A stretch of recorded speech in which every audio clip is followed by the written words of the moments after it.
lovely day in sunny South Africa today. It's a bit windy. Actually, when I say a bit windy, it's properly windy. I saw a bird flying backwards back there. Shame. You'll get there eventually. So, I'm actually testing a new windshield that I made this last week.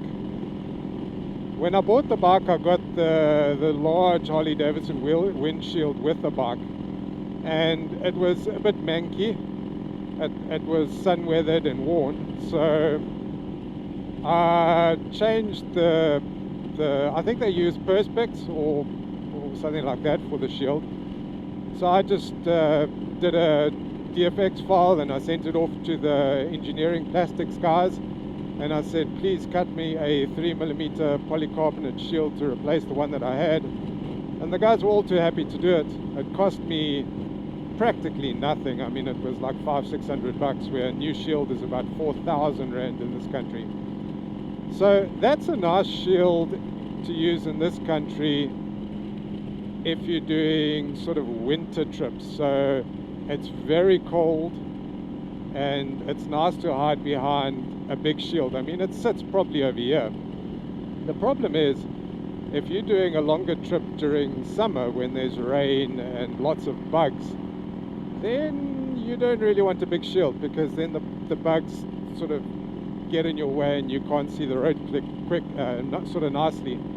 And also, I'm really worried about this shield sort of becoming not visible, or you can't see through it if you've driven a long trip for any reason. I mean, it could be a little bit of condensation from the rain or whatever, you know, it happens. So for summer riding, I decided to take the old Harley Davidson shield.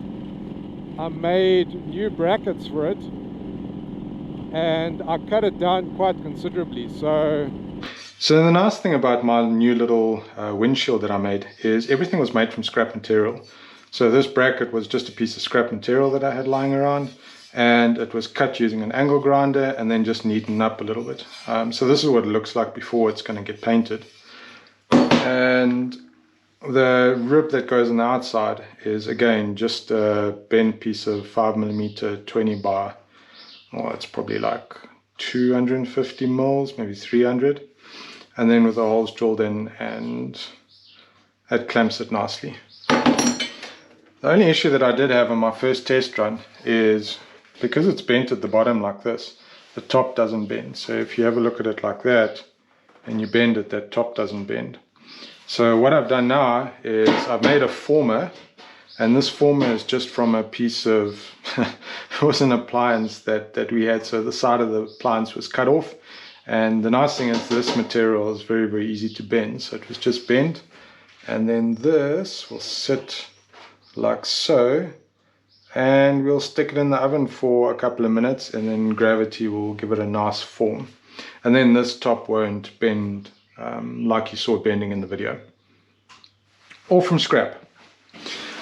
Okay, so it's been in the oven for a couple of minutes at about 160 degrees, give or take, and you can see it's formed quite nicely, other than the back there, but we'll push that down. If I draw a line from the tip of my shield, it just misses my helmet, and the camera is quite a bit lower than my line of eyesight, so if I look over, I'm actually looking over the shield, and I'm seeing about sort of 1 meter in front of the bike, which is what you want for driving in this country, for missing potholes and stuff. It is a lot smaller, so it's a little bit more flexible, and with heavy gusts of wind it is moving around a bit, but that I can fix up. It just needs another stabilizing bar at the bottom, and I'll do that when I take the shield off to polish it and paint the brackets nicely. But I think for a first test run, this shield works lekker. I think I'm gonna park it in the garage for my long summer trips, and I'll keep the other nice shield for the long winter trips. Of course, for anything less than 100 k's, I like a naked bike where you don't have a shield, where you can just feel the wind going over you in your jacket. It actually keeps you nice and cool as well. Anyway, that's my story of a little homemade DIY shield. And the nice thing is, I thought when I made the smaller shield like this, traveling at 120 k's an hour on a windy day, I was going to get wind buffering on my helmet. And I'm actually not. I get the odd side draft where it throws my helmet around a bit. But generally speaking, this is actually no issue. So I don't have any buffering on my helmet whatsoever. So I would call this a win. Anyway, thanks for watching, guys.